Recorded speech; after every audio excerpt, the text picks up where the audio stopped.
My grandmother was Alice Guy, the first woman filmmaker in the world. You never heard of her? I can hardly blame you. For years, I myself thought that she was an ordinary grandmother.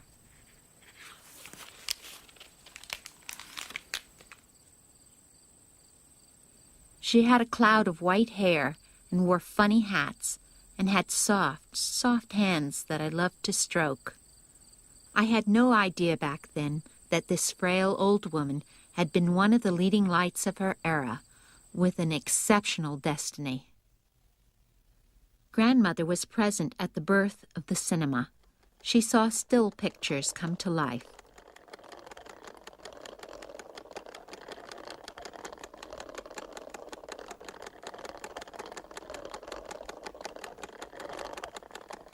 In fact, her youthful smile was immortalized in the very first moving pictures.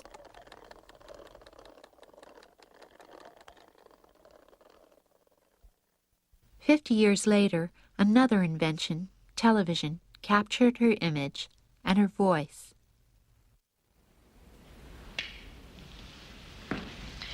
Will you not give me makeup? You look lovely.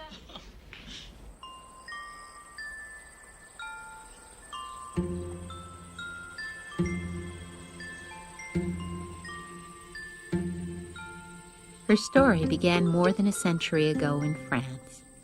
She was born on the 1st of July, 1873, in Saint-Mandé, near Paris. She spent a happy childhood in Chile, where her father was a bookseller, until he lost everything and had to move the family back to Europe.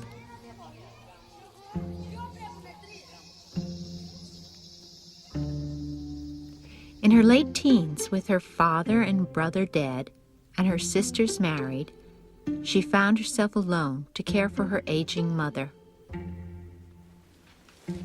Aging. I found some more. Oh, yeah. I also found something. Oh, you did? Yeah. What is this? Oh, it's the decoration. I don't know what this is, whether those are diamonds or garnets. At the lovely little purple ribbon. Mummy always wore the purple ribbon in her lapel. Maybe you remember. Not this one, but a little one of the same color. Oh, yeah? Yes. I don't remember. I see this picture here also of her. Oh, yes. When was this taken? Oh, she's so young there. Yeah. That was in Paris.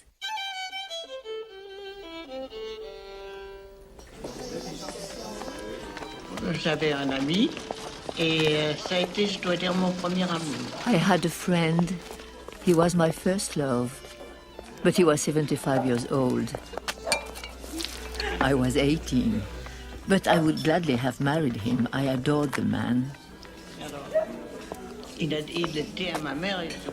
One day he said to my mother, the best thing for Alice would be to learn shorthand typing. It's something new and she could become a secretary in a company. And so I did. I learned very quickly. My teacher was the stenographer for La Chambre des députés, the French Parliament. Il m'avait, je dirais pas, vu à part, mais enfin, il aimait. He liked me and told me, the first good position to be offered will go to you. He soon sent word that there was an excellent position with Monsieur Richard at la Société de Photographie, which was not called Gaumont at the time. I arrived by heart pounding to apply for the post and was told that Monsieur Richard was not there. Noticing my disappointment, the person said, perhaps you could see Monsieur Gaumont, his representative. He was not yet the head of the company. Gaumont said, you come highly recommended, mademoiselle, but for such an important post, I fear you are too young. So I said, I will get over that. He laughed and said, yes, alas, you will. She was thrilled with her new job. She was young, and life spread before her, filled with promise.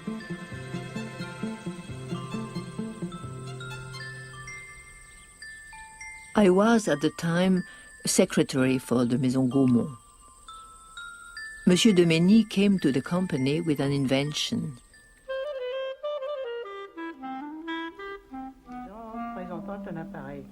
Gaumont, a man of science, immediately recognized the value of this device and began to manufacture one.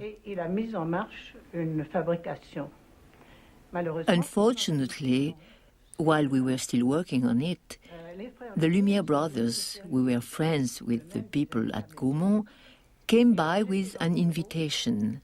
I was in the office, and as a courtesy, they invited me as well. We went, I believe, to la Société d'encouragement aux sciences. The Lumières had put up a sheet and were cranking a small machine.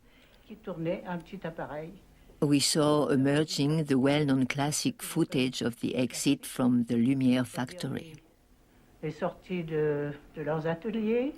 We returned very enthusiastic about the invention, but somewhat dismayed because work on the cinema apparatus of Domeny was already well underway. However, we persevered, and soon Gaumont developed a projector. The great discovery was, in fact, finding a method of projection. At that time, people were still filming street scenes, a train pulling into the station, etc. I was the daughter of a bookseller, and I loved books. I had read a great deal, and I had done some amateur theatre, and I thought something better could be done. So I suggested to Monsieur Gaumont that I film a few scenes. He said, "It seems like a silly, girlish thing to do, but you can try if you want, on one condition, that your office work does not suffer."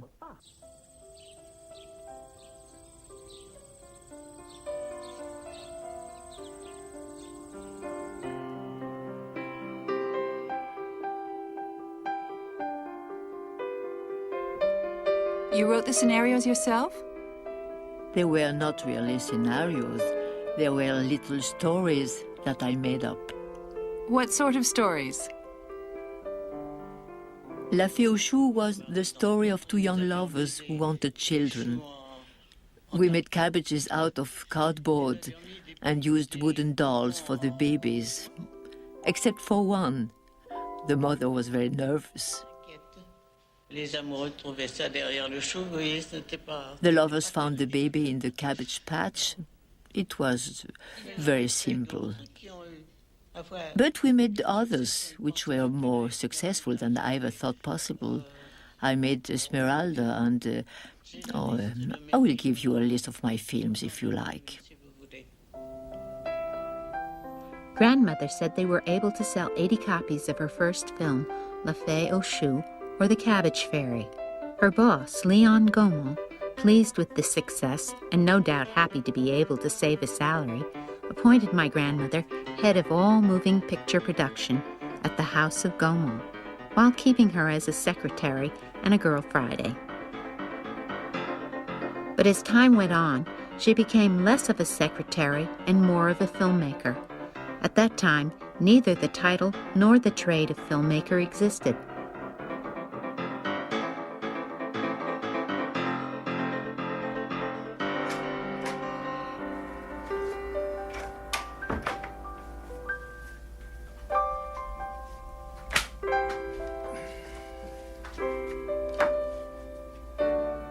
Alors Léon Gaumont, qui est-ce? Il est à peine plus âgé qu'elle, il a 9 ans de plus qu'elle. Léon Gaumont was only 9 years older than she. He was an engineering wizard, a visionary, the first to come up with sound and color. Film was initially tinted by hand, then through a new process called trichrome. He opened the largest cinema in the world, the Gaumont Palace, and introduced a complete entertainment package, including newsreels. Alice Guy, que lui apporte-t-elle? Alice Guy contributed her enthusiasm, her energy. For the first time in the world, a film would be written, produced, and directed by the same person. And 70 years before the new wave, even before the phrase entered the vocabulary, we had a cinéma d'auteur. She used the techniques of color and sound that Léon Gaumont developed to make films that have come down to us today. Bonjour, dites-moi, Rosine, ma belle voisine, d'où venez donc tout ce bruit chez vous cette nuit? Vous battiez-vous, ma charmante, étiez-vous souffrante? Je vous entendais gémir, je n'ai pas pu dormir. The Gaumont Company had two parents. He, the engineer, the spirit of geometry. She, well-read, the creator, the spirit of finesse. Thus was born a major corporation. Volez aux instances de thé, nous allons vivre clocher. Soit vous vous apprêtez à me dire des choses cruautés. Volez aux instances de thé, puis ajoutant ses pâtés. Maintenant, comme c'est mon vieux, c'est dans ta gueule, ça vaudra mieux. Alice directed over 100 of these forerunners of the music video between 1900 and 1907, nearly 30 years before Hollywood got around to introducing the talkies at the end of the 20s. She found the creative and technical challenges offered by moving pictures tremendously stimulating. But there were obstacles. As she wrote in her autobiography, I had been left to work everything out by myself in the beginning, to break new ground. But as soon as my department became profitable, there was an attempt to push me aside. However, I defended my position, and thanks to the support of the chairman, Monsieur Eiffel, who always encouraged me with kindness, the board of directors acknowledged my efforts and unanimously decided to leave me in charge. Les ingénieurs qui étaient In avec France, moi, the technicians who worked with me in the studio were always very pleasant. des ateliers. But the head of the workshop was a man called Decaux, and we did not get along at all, so much so it is just between us. When I made La Passion, my biggest film in France, I worked with an excellent set designer named Ménessier. Décorateur Ménessier qui était excellent. One cold winter night, Decaux went into the workshop, removed all our completed sets, and chopped them up for firewood. That is one example.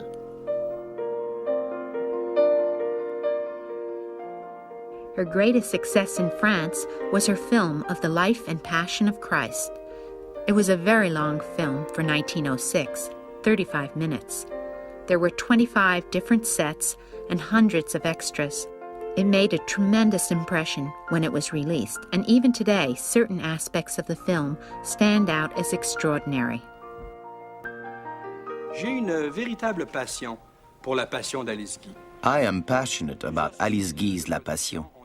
Several early production companies made versions of The Passion of Christ. Alice Guy's is in a class by itself because of her exceptionally sophisticated staging. I would go so far as to say that Alice Guy's Life of Christ is nothing short of a miracle. Take, for example, the scene in which Mary Magdalene washes the feet of Christ. Over and above the main action, there are several bits of background action going on that open the image and let it breathe. Look at the lighting. Like the action, it too is in several layers, intensifying the perspective and creating a depth of field. The main action in the foreground is in shadow, while the background, behind the arches, is brightly lit.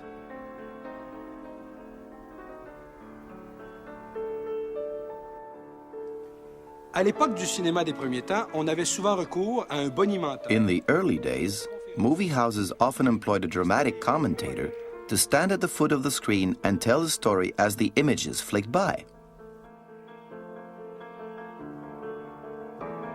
Judas Iscariot, having betrayed Jesus, arrives with a group of soldiers disguised as ordinary citizens in order to approach our Lord without arousing suspicion.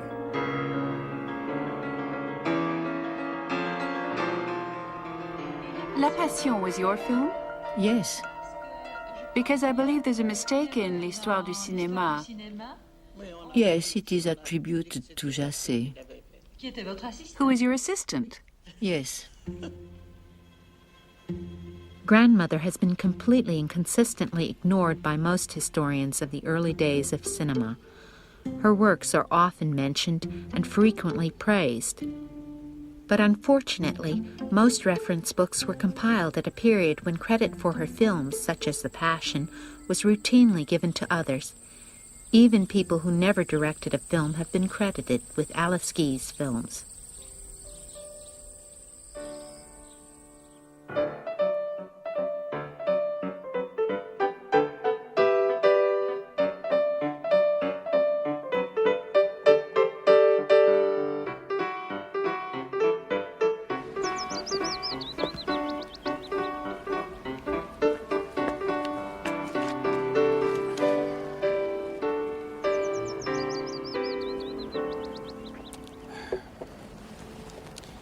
For 11 years, Alice Guy was head of production at Gaumont.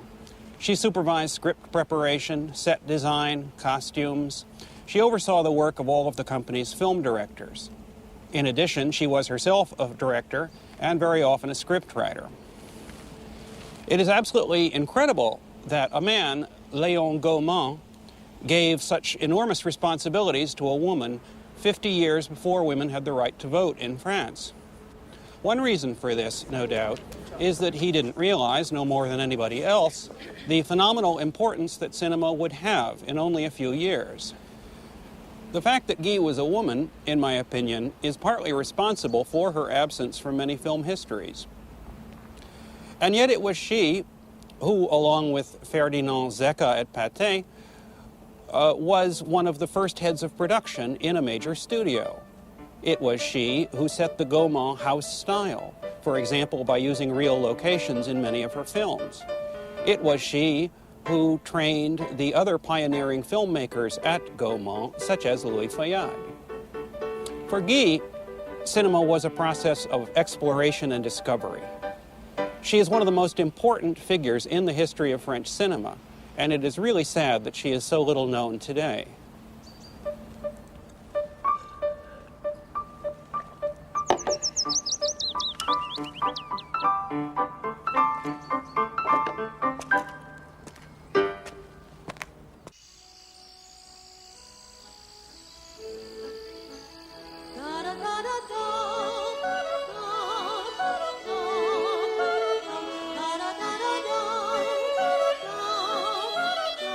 My grandmother, whom everyone called Mademoiselle Alice, had only one true love throughout those years, the cinema.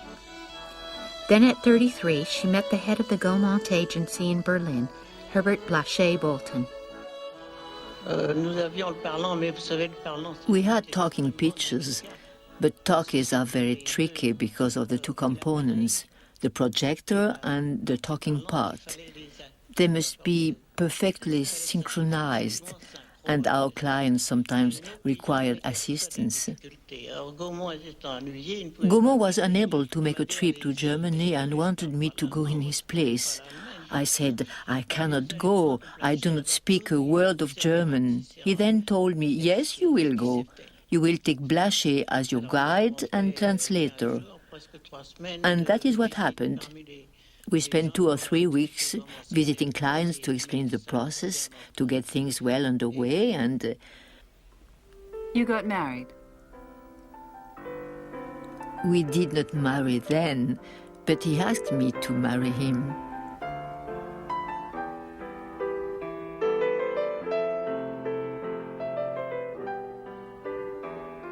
I said, I shall have to think about it. I didn't want to leave France, nor did I wish to marry an Englishman. The English are not noted for their joie de vivre. Though she was very open-minded and far ahead of her times in her work, she remained primly Victorian in other areas. In particular, she had a number of very fixed ideas, which, luckily, she was able to overcome. I told Gaumont, I have a surprise for you, I'm getting married. He said, I have a surprise for you too, I'm sending you to America to introduce the talking picture. He had already chosen Blaché to go. And so we went to the United States.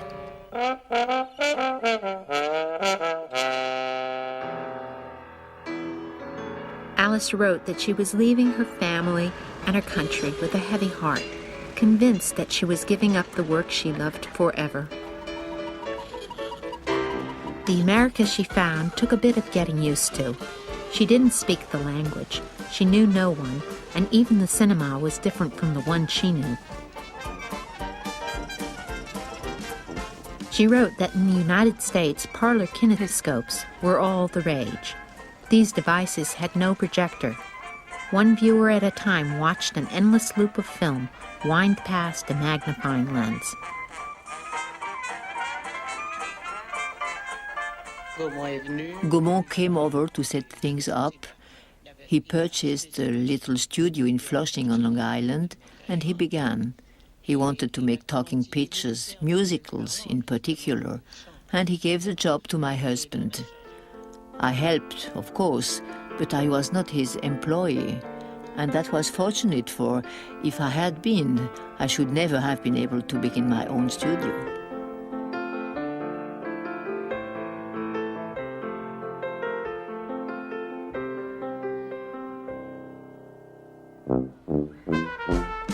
They stayed briefly in Cleveland and then moved to the town of Flushing near New York City.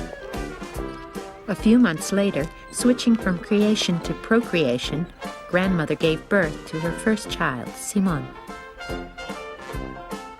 She settled down at home as a wife and mother, but it wasn't long before she felt the pull of the cinema. My Aunt Simone, or Simmy, was only 2 when grandmother went back to film production. On September 7th, 1910, she founded her own studio, Solax.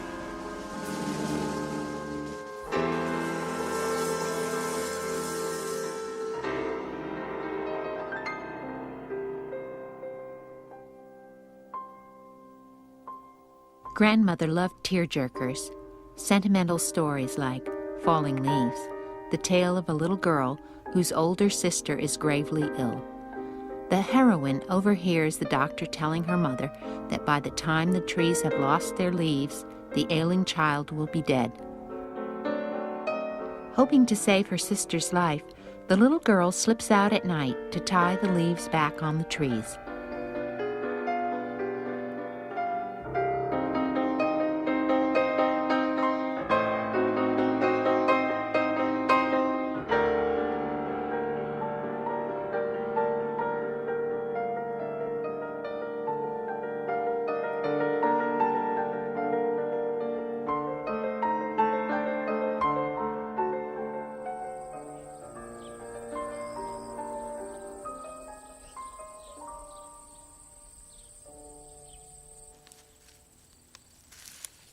Her first films in the United States were enormously successful, and when people learned that the head of Solax Films was a woman, grandmother became headline news. In 1912, she was the only woman in the U.S. earning over $25,000 a year, and the press felt she deserved every penny. Solax owes the success it has enjoyed since its early days entirely to one major asset: Madame Blaché's mastery of cinematic technique. The result has been excellent production standards, both photographically and artistically. The leading figure in the world of cinema could one day be a woman, and that woman will be Alice Blaché.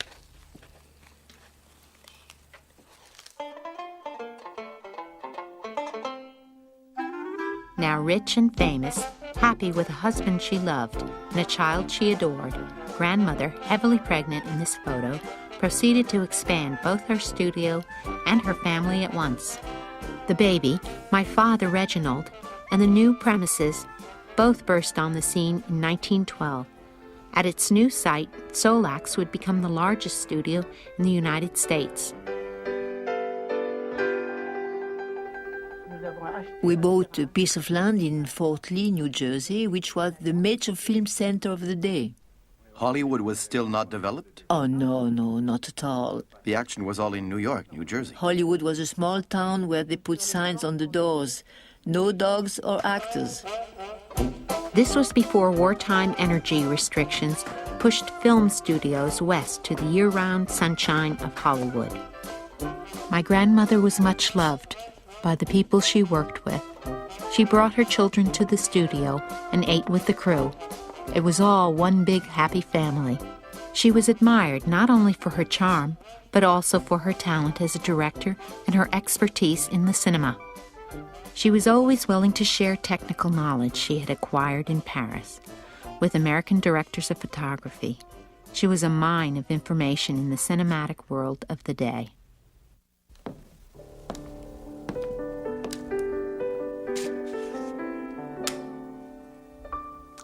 Early film reviewers, early film commentators, they were lavish in their praise of Alice Guy Blaché's artistic accomplishments. They praised her sets, her use of natural locations. There seemed to be nothing she couldn't accomplish. After all, she'd built her own studio. So it was no big deal for her to have ditches dug, even to tame wild animals. There seemed to be no challenge that this extraordinary woman would not take up and would not succeed in accomplishing.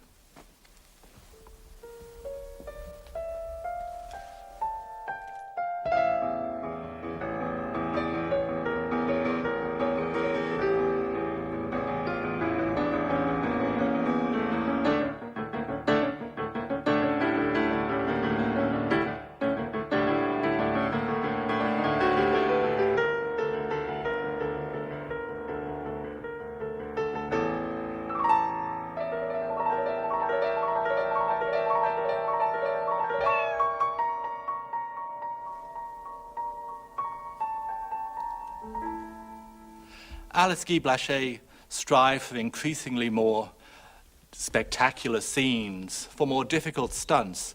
She knew that was what the audiences wanted, it was what the early reviewers appreciated in her films. It's very hard for us, a contemporary audience, to go back 80 or more years and to understand just how sophisticated these films appeared to audiences back then. We have to bear in mind there were no such animals as stunt people. The actors, the actresses, they did their own stunts. Or else they'd go to the circus, to circus performers, to daredevils to perform any sort of special tricks that might be needed. Many of the early filmmakers, they used models. When Alice Guy Blaché wanted to blow up a boat, she used a real boat. She didn't worry about the danger, and in fact, her husband, Herbert Blaché, was seriously injured in the explosion. We have to bear in mind that what today seems a cliché was not a cliché back then. Pioneers such as Alice Guy Blaché, they were discovering cinema, they were discovering the potential of filmmaking. What they discovered, we now take for granted. We now use as part of the everyday process of filmmaking. Why, even the star system. That began back in the early years of this century when filmmakers such as Alice Guy Blaché, they would hire a group of performers who would stay with them, and gradually their names, their faces became known, and they became stars. I worked with marvelous stars. Petrova, for example. She was very popular because of her great beauty and her elegant carriage. She was a theater actress, quite a woman. One day, I wanted her to play a scene of jealousy. She said, "Madam, I never do scenes of jealousy. When the bloom is off the rose, it is I who cast it aside." I said, "Ah, indeed." One of the first major actresses created by the star system was Olga Petrova, very popular in the teens and 1920s, but totally forgotten today. She was almost unique in the film industry in that she was a feminist. She would only play strong women on screen, surgeons, doctors, intellectuals. Alice Guy Blaché first directed Madame Petrova in 1915 in a film called The Tigress, and together the two women made 4 other films together. It must have been a formidable collaboration. I remember back in the mid-1970s when Alice Guy Blaché's autobiography first appeared, Madame Petrova wrote me a fascinating letter about working with the director. Since I didn't know anything about directing or directors, the question of the filmmaker's sex never occurred to me. If it had, I would have concluded that as shrewd a businessman as the producer Weber wouldn't risk investing in a neophyte like me if he wasn't sure of Madame Blaché's abilities. She never lost her dignity or calm. during rehearsals and shooting. She had a velvet glove, but was capable of using an iron hand if necessary. Personally, I never saw her use it in the 4 films she directed me in. I never heard her shout into the megaphone. She obtained better results by getting her artists to obey and respect her. I worked with a French actor, the brother of Capellani, and I put signs all around my studio which said, "Be natural." That is all I wanted from my actors. And he said to me, "Do you achieve that?" It took me 10 years to learn to be natural. Be natural. You know, it seems such obvious advice today, but for film actors and actresses back in the teens, it was anything but. Back then, they posed for a motion picture, just as you'd pose for a still photograph. They were shot full body, and they pantomimed. But by telling her performers to be natural, Alice Guy was able to move in for close-ups. She was able to show body movement, expression. Be natural. With those 2 simple words, Alice Guy Blaché transformed the art of screen acting for all time.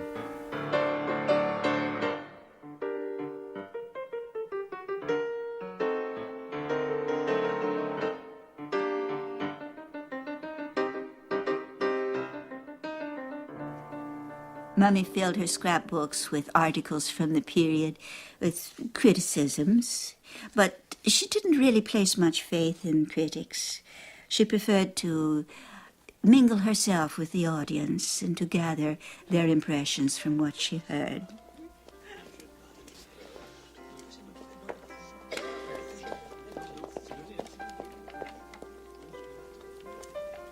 As for the articles about her, Mummy said they were often quite informative. She learned many details about her own beginnings, her background, her family, from the imaginations of her commentators. But really she hated falsehood, and she tried to correct everything herself. She would correct the people, and she would write in the margins of written work to correct things. If she were here, she'd have a good deal to say about me.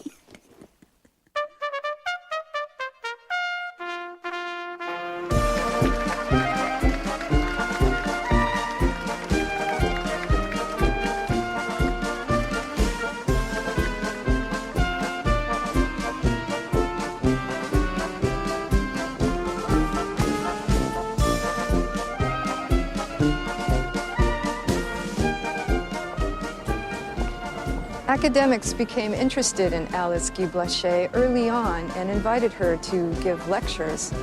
Having been the only woman filmmaker in the world for 17 years, she was something of a curiosity.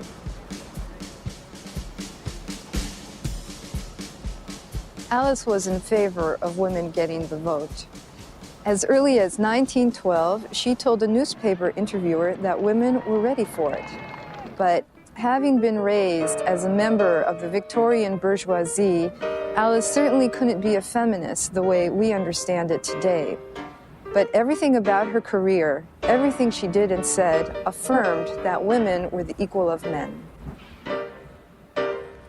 In 1914, Alice wrote in the film journal Moving Picture World, "It has long been a source of wonder to me that many women have not seized upon the wonderful opportunities offered to them by the motion picture art to make their way to fame and fortune as producers of photodramas.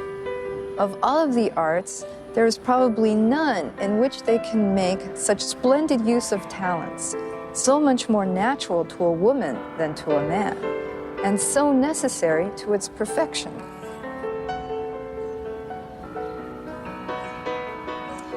She even made 2 feminist fables. Unfortunately, neither of them seems to have survived, but one can nevertheless detect in some of her films that have been conserved a different perspective on the world. One could even say a female perspective.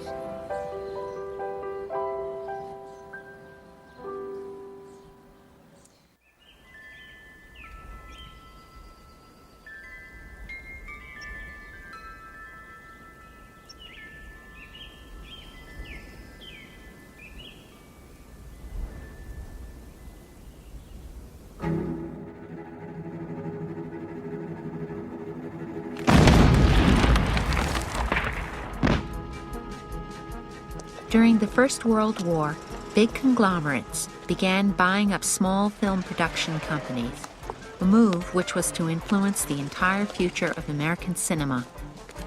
Perhaps believing that grandfather would be better able to navigate through the minefields of fierce commercial rivalry, my grandparents made major changes in their lives.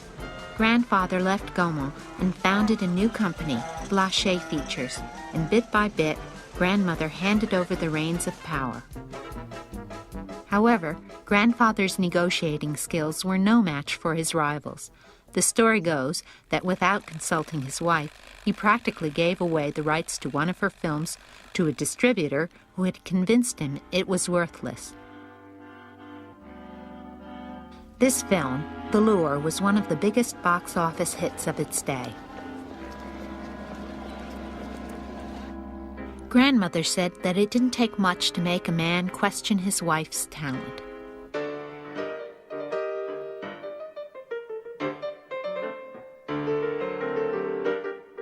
After 1915, films, or photodramas as they were called, began to get longer. Grandmother directed what became known as feature-length films for a number of companies such as Popular Plays and Players, U.S. Amusement Corporation, and Paray Pictures. She loved sweeping melodramas, but her favorite films were love stories with a happy ending.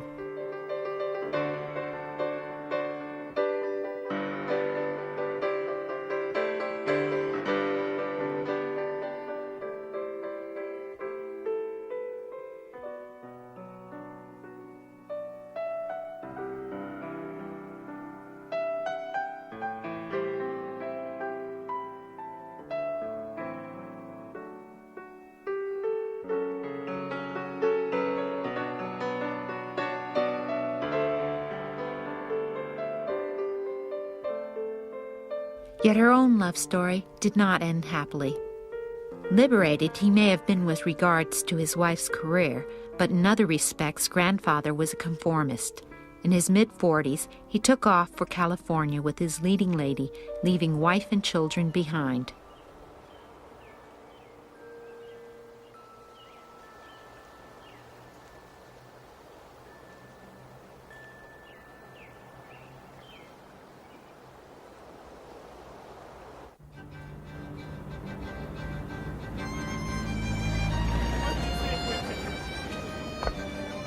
In an attempt to patch things up, Alice joined him briefly in Hollywood and even worked for him on 2 films. But the marriage was doomed. Life became professionally and personally intolerable beside a man whom she still loved, but whose affections had turned elsewhere.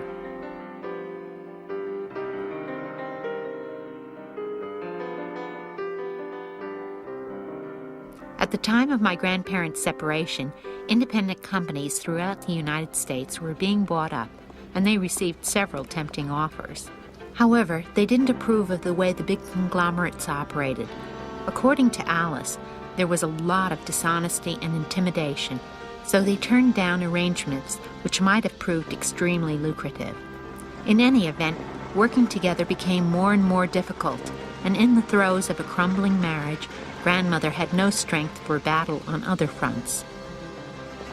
I found the record of the auction with what seem now quite pitiable little prices for things.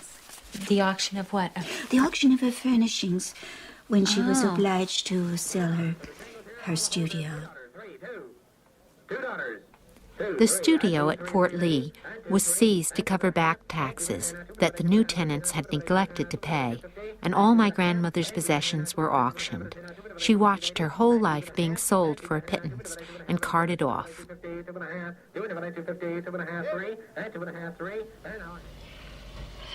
You lived in Hollywood as well.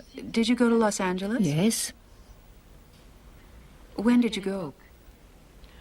To Hollywood? Oh dear, I do not remember very well.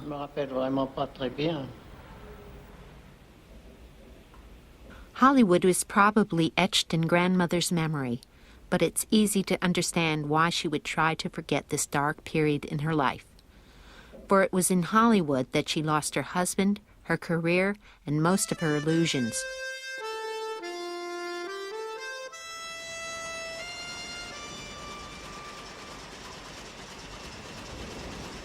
She wrote, "They say that America takes back whatever it gives you. Hopeless and penniless, I resolved to return to France with my children."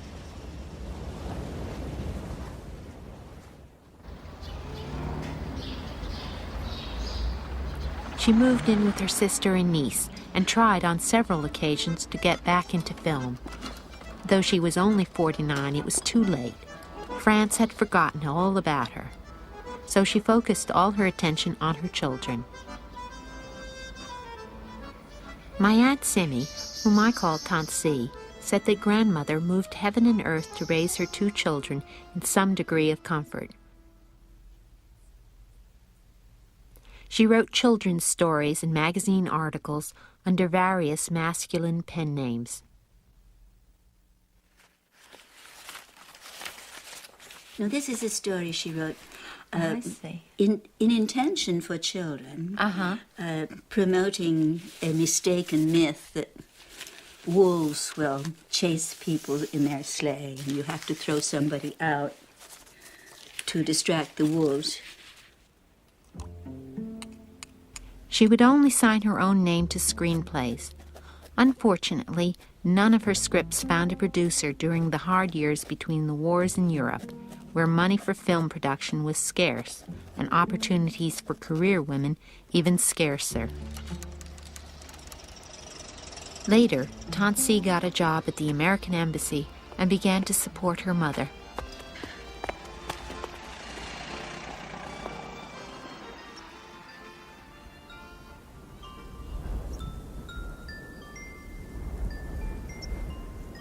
Grandmother moved several times within Europe, to Belgium, Switzerland, and then back to France, wherever Simmy was posted.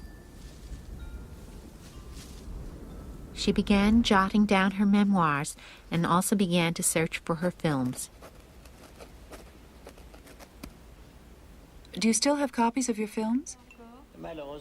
They cannot be found, unfortunately. The films I made in France cannot be found. My American films were not released under my name. They were released under the name of the distribution company, but I am on my way to find them, and I am sure to succeed.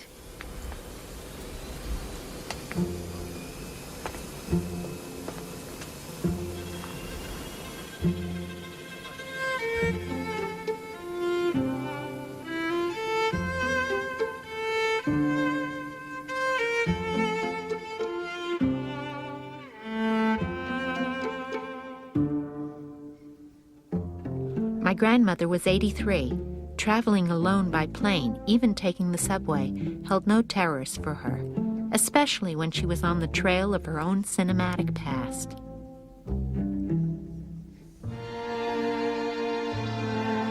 She was one of the most prolific filmmakers in the early days of cinema. She had a hand in an estimated 700 films in France and the US as director, scriptwriter, producer, or all three. She directed dramas and westerns and a slew of slapstick comedies before Max Sennett, Charlie Chaplin, and Buster Keaton, whose film debut was in one of Grandfather's films. She loved to experiment. She worked in almost every style, format, and genre. I made westerns, all kinds of things. I even learned to twirl a lasso. Exhaustive research has found only a scant 50 films scattered all over the world. Unfortunately, Grandmother herself was unable to trace any of her American films and only found a few from her days at Gaumont.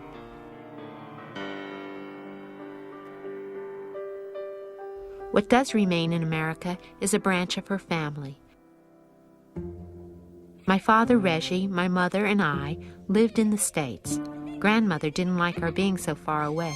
She wanted to bring the family together again.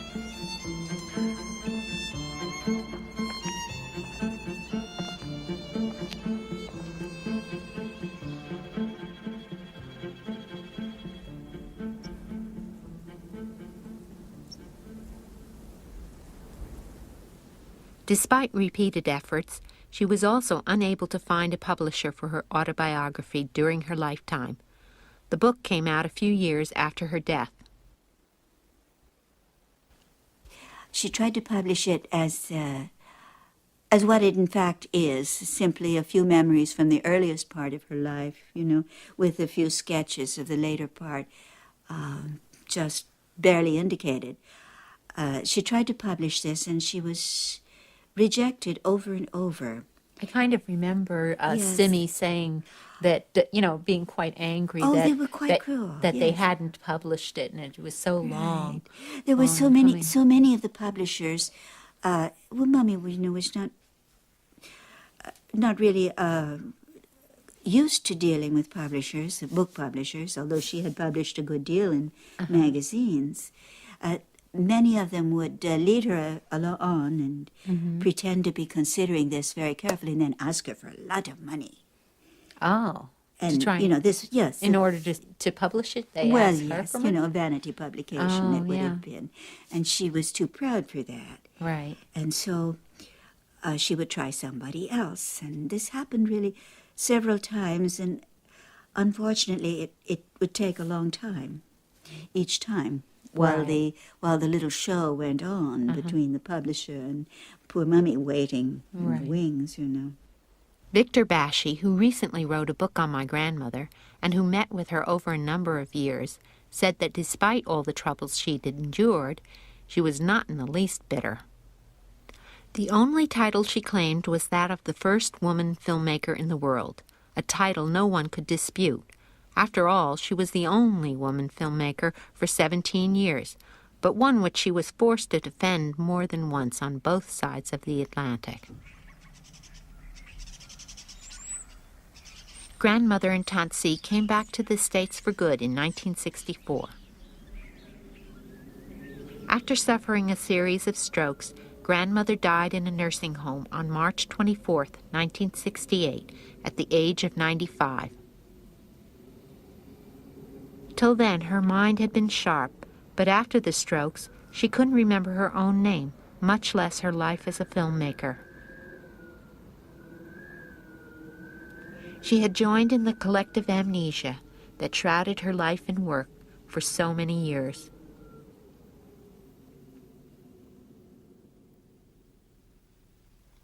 Having lived with her all my life, I would like to add a personal note. Mother was passionate and generous in nature, endowed with exceptional energy and youthfulness. She was open-minded and always interested in scientific or literary discoveries. Her profound love of nature and enthusiasm for life were contagious.